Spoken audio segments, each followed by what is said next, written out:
कृष्ण विरह व्यथित पांडवों का परीक्षित को राज्य देकर स्वर्गारोहण के लिए सिधारना, भगवान के स्वधाम गमन और यदुवंश के विनाश का समाचार सुनकर युधिष्ठिर ने स्वर्गारोहण का निश्चय किया।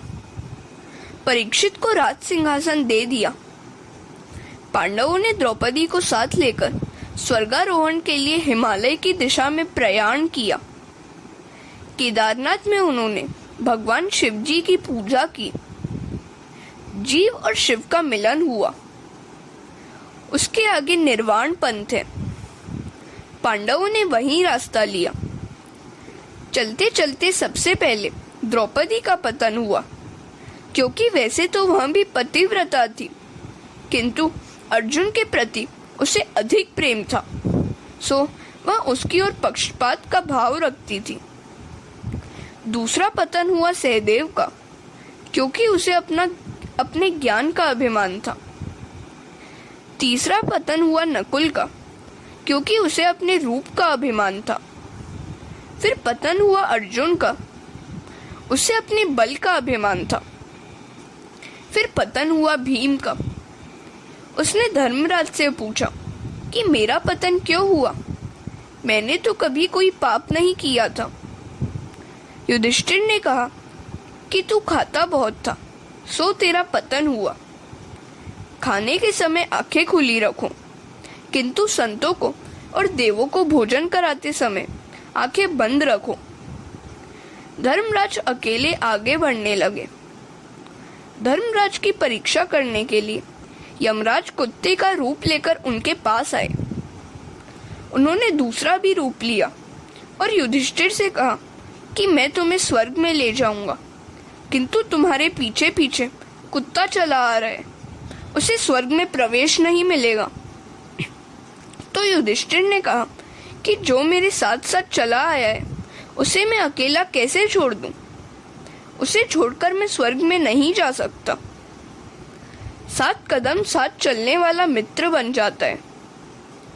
धर्मराज सदैव स्वर्ग गए। तुकाराम भी सभी को राम राम करते हुए स्वर्ग गए थे।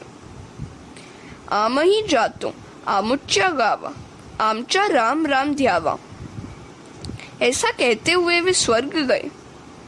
मीराबाई भी सदैव स्वर्ग को गई थी। वे द्वारिकाधीश में सदैव समा गई थी, लीन हो गई थी। मेवाड़ में उनको बहुत कष्ट मिला था, सो उन्होंने मेवाड़ छोड़ दिया। उनके जाने के बाद मेवाड़ बहुत दुखी हुआ। वहां यवनों का आक्रमण हुआ। राणा जी ने सोचा कि मीरा फिर मेवाड़ आए तो देश सुखी हो। राणा जी ने ब्राह्मणों को और भक्तों को मीरा को बुलाने के लिए भेजा। मीरा ने उनसे कहा कि कल यदि मेरे द्वारिकानाथ की अनुज्ञा मिलेगी तो मैं आपके साथ आऊंगी। अगले दिन मीरा ने दिव्य श्रृंगार किया। वे आतुर थी कि आज उन्हें अपने गिरधर गोपाल से, अपने प्राण प्रियतम श्री कृष्ण से मिलना है। मैं संसार में अब रहना नहीं चाहती, कृपा करो मेरे नाथ। कीर्तन के साथ साथ वे नर्तन भी करने लगी। आज उनका अंतिम कीर्तन था। द्वारिकानाथ ने उनको अपने हृदय से लगा लिया। मीरा सदैव द्वारिकाधीश में विलीन हो गई। कृष्ण भक्ति से उनका शरीर इतना दिव्य हुआ था कि वह शरीर कृष्ण में विलीन हो गई। आत्मा और परमात्मा का मिलन कोई आश्चर्य की बात तो नहीं है, किंतु कृष्ण प्रेम से जड़ शरीर भी चेतन बनता है और चेतन में विलीन हो जाता है। दिव्य पुरुष शरीर परमात्मा में जा मिलते हैं। प्रयाण और मरण में भेद है। अंतिम श्वास तक नित्य कर्म करता रहे उसका प्रयाण कहा जाएगा, और मलिन अवस्था में हाय हाय करता हुआ देह छोड़े उसका मरण कहा जाएगा। पांडव प्रभु के धाम गए। उनकी मृत्यु उजागर हो गई, क्योंकि उनका जीवन श्रेष्ठ था और शुद्ध था। उन्होंने अपने जीवन काल में कभी धर्म को छोड़ा नहीं था। हरे कृष्ण। धन की अपेक्षा धर्म श्रेष्ठ है। धन इस लोक में कुछ सुख देता है और कभी कभी दुख भी देता है, किंतु धर्म तो जीवन और परलोक दोनों को उजागर करता है। धर्म मृत्यु के बाद भी साथ साथ आता है। अब परीक्षित राज करने लगे। उन्होंने धर्म से प्रजा पालन किया, 3 अश्वमेध यज्ञ भी किए। अश्वमेध यज्ञ के समय घोड़े को मुक्तता से विचरण कराया जाता है। वासना ही घोड़ा है, वासना कहीं बंधती ही नहीं है। आत्मस्वरूप में विलीन होने पर ही वह अंकुशित होती है। किसी विषय में वासना फंस न जाए, इसका ध्यान रखना जरूरी है। इंद्रिय, शरीर और मनोगत वासना का नाश ही 3 यज्ञ है। परीक्षित ने यह 3 यज्ञ किए, 4था यज्ञ बाकी था। बुद्धिगत वासना का नाश तो सुखदेव जी जैसे ब्रह्मनिष्ठ गुरु की कृपा से ही होता है। अतः 4था यज्ञ अभी तक नहीं हुआ था। शुद्ध आचार हो तो विचार शुद्ध होते हैं। जल शुद्धि और अन्न शुद्धि की मर्यादाओं के पालन से सिद्धि मिलती है।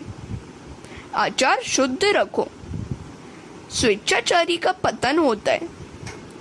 परीक्षित के आचार अति शुद्ध थे, अर्थात धर्मशास्त्र कथित मर्यादा के अनुसार थे, सो उनमें कली पुरुष का प्रवेश न हो सका। कली ने सोचा कि परीक्षित कुछ पाप करे तो मैं उसमें प्रवेश पा जाऊंगा। राजा के मन में पहले प्रवेश करूं तो प्रजा में भी प्रविष्ट हो पाऊंगा। समाज को सुधारना अब अशक्य सा हो गया है, किंतु व्यक्तिगत जीवन तो सुधर सकता है। आचार और विचार से जो शुद्ध होता है उसके घर में कली नहीं आ सकता। आज भी कुछ वैष्णव घर ऐसे हैं जिसमें कली प्रवेश नहीं पा सका है। शास्त्र की रचना मनुष्य के कल्याण के लिए ही की गई है। जो आचार धर्म छोड़ देते हैं उसके विचार भी अशुद्ध हो जाते हैं। धर्म माता पिता है। पत्नी की पसंदगी हो सकती है, माता पिता की नहीं।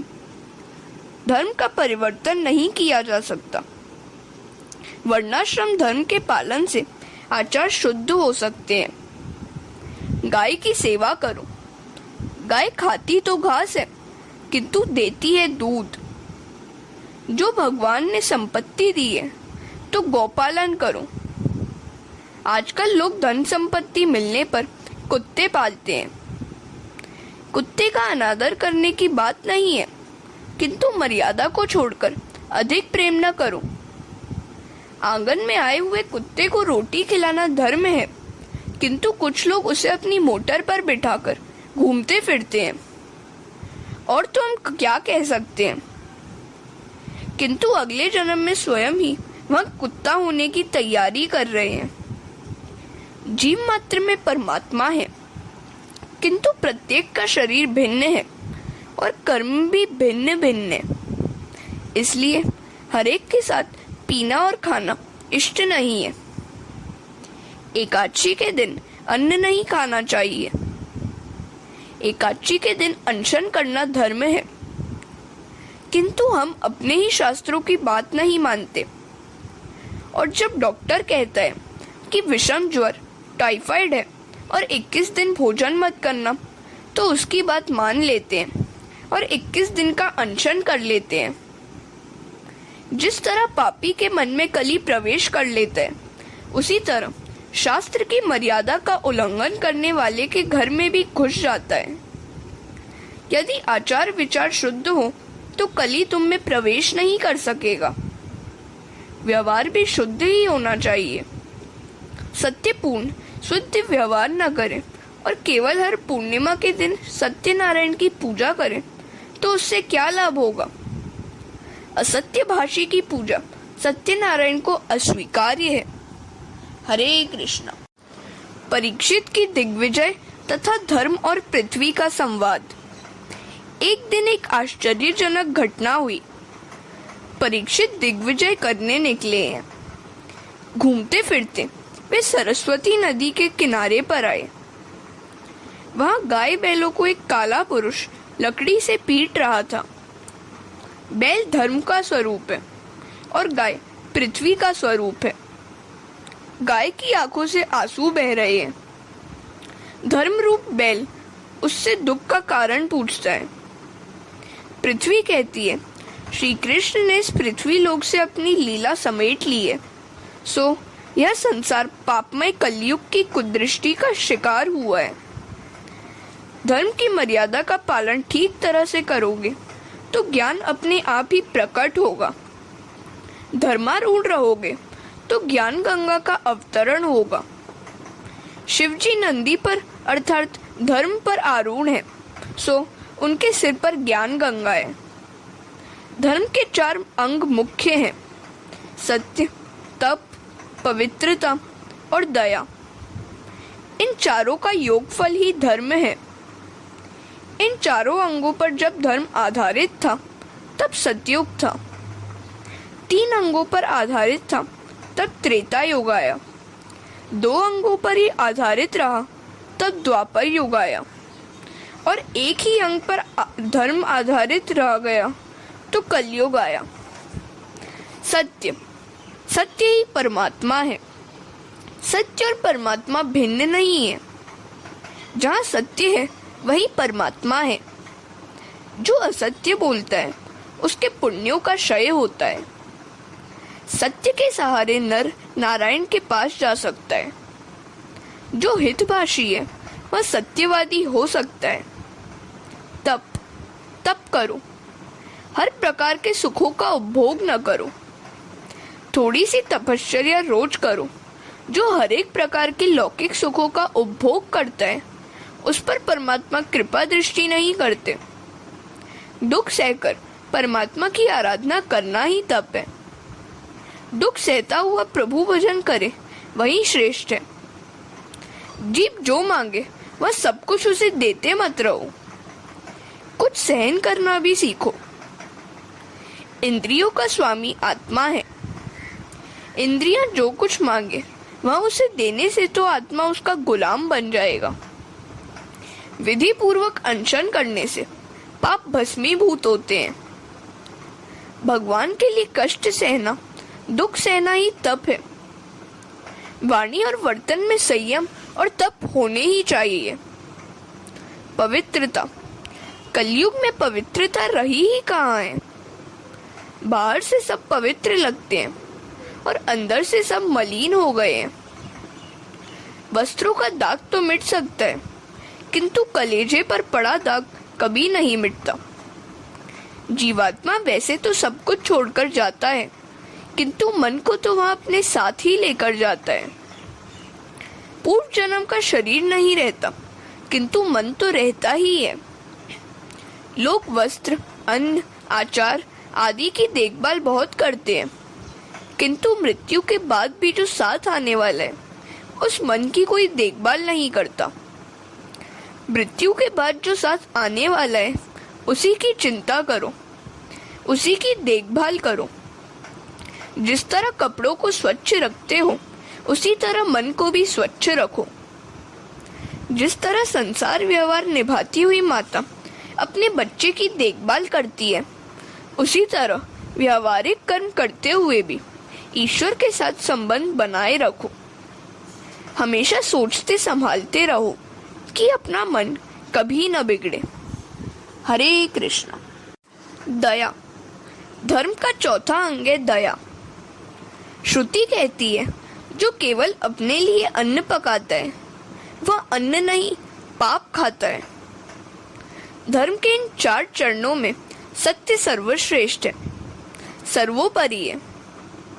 महादेव में सत्यदेव की कथा है। महाभारत में सत्यदेव की कथा है। लक्ष्मी चंचल है, वह किसी न किसी पीढ़ी के हाथों से चली ही जाएगी। एक दिन प्रातःकाल सत्यदेव जब जगा तो उसने अपने घर से एक सुंदरी को बाहर जाते हुए देखा। राजा को आश्चर्य हुआ। उसने स्त्री से पूछा कि वह कौन है। उसने उत्तर दिया कि उसका नाम लक्ष्मी है, मैं अब तेरे घर से जा रही हूँ। राजा ने अनुज्ञा दी। कुछ देर बाद एक सुंदर पुरुष घर से बाहर निकला। राजा ने जब उससे पूछा कि वह कौन है, तो उसने कहा कि वह दान है। जब लक्ष्मी जी यहाँ से चली गई तो तुम दान कैसे कर सकोगे? सो मैं भी लक्ष्मी के साथ ही जा रहा हूँ। राजा ने उसे भी जाने दिया। फिर एक तीसरा पुरुष बाहर जाने लगा। उसने बताया कि वह है सदाचार। जब लक्ष्मी और दान ही न रहे तो मैं रहकर क्या करूँगा? राजा ने उसे भी जाने की अनुमति दे दी। फिर एक और सुंदर पुरुष बाहर जाते हुए दिखा। पूछने पर उसने अपना नाम बताया कि वह यश है। वह बोला, जहाँ लक्ष्मी, दान और सदाचार न हो, वहाँ मैं भी नहीं रह सकता। राजा ने उसे भी जाने दिया। कुछ देर बाद एक और सुंदर युवक घर से निकलकर जाने लगा। पूछने पर उसने अपना परिचय दिया कि वह सत्य है। जब आपके यहाँ लक्ष्मी, दान, सदाचार और यश नहीं रहे तो मैं अकेला कैसे यहाँ रहूं? मैं भी उनके साथ जाऊंगा। तो सत्यदेव राजा ने कहा कि मैंने तो आपको कभी छोड़ा ही नहीं है, फिर आप मुझे छोड़कर क्यों जा रहे हैं? आपको अपने पास रखने के लिए ही मैंने लक्ष्मी, यश आदि का त्याग किया। मैं आपको जाने नहीं दूंगा। आप मुझे छोड़कर चले जाएंगे तो मेरा तो सर्वस्व लुट जाएगा। राजा की इस प्रकार प्रार्थना के कारण सत्य नहीं गया, और जब सत्य ही नहीं गया तो लक्ष्मी, दान, सदाचार और यश भी राजा के घर वापस लौट आए। जहाँ सत्य होता है वहाँ लक्ष्मी, दान, सदाचार और यश को आना ही पड़ता है। बिना सत्य के ये सब व्यर्थ है। इसलिए यह स्पष्ट ही है कि सत्य ही सर्वस्व है। बाकी की चार संपत्तियां चली जाए तो कोई चिंता नहीं है, किंतु सत्य नहीं जाना चाहिए। सत्य रहेगा तो सब कुछ रहेगा। सूत जी वर्णन करते हैं कि इस अध्याय में धर्म की व्याख्या की गई है। सत्य, तप, पवित्रता और दान, ये चार ही धर्म के प्रधान अंग हैं। इन चारों का समन्वय ही धर्म है। इन चारों तत्वों से जो परिपूर्ण है वही धार्मिक है। सतयुग में चारों तत्व थे, फिर त्रेता में सत्य चला गया, द्वापर में सत्य और तप न रहे, और कलयुग में सत्य और तप के साथ साथ पवित्रता भी चली गई। कलयुग में केवल एक दान ही रह गया। कलयुग में दान ही प्रधान है। दानम एकम कलियुगे। कलयुग में केवल दान और दया के सहारे ही धर्म रह गया है। परीक्षित राजा ने देखा कि एक बैल केवल एक ही पांव पर खड़ा है और एक व्यक्ति उसे लकड़ी से मार रहा है। राजा ने बैल से पूछा कि तेरे 3 चरण किसने काट दिए? धर्म रूपी बैल ने कहा कि राजन, मैं अभी तक यह निर्णय नहीं कर सका हूँ कि मेरे पाँव किसने काटे और कौन मुझे दुखी कर रहा है। कोई कहता है कि काल दुख दे रहा है, तो कोई कहता है कि कर्म ही मनुष्य को दुख देता है। कोई दुख का कारण स्वभाव बतलाता है। अपना स्वभाव शांत रखो। काल, कर्म और स्वभाव ही जीव को दुख देते हैं। हरे कृष्णा।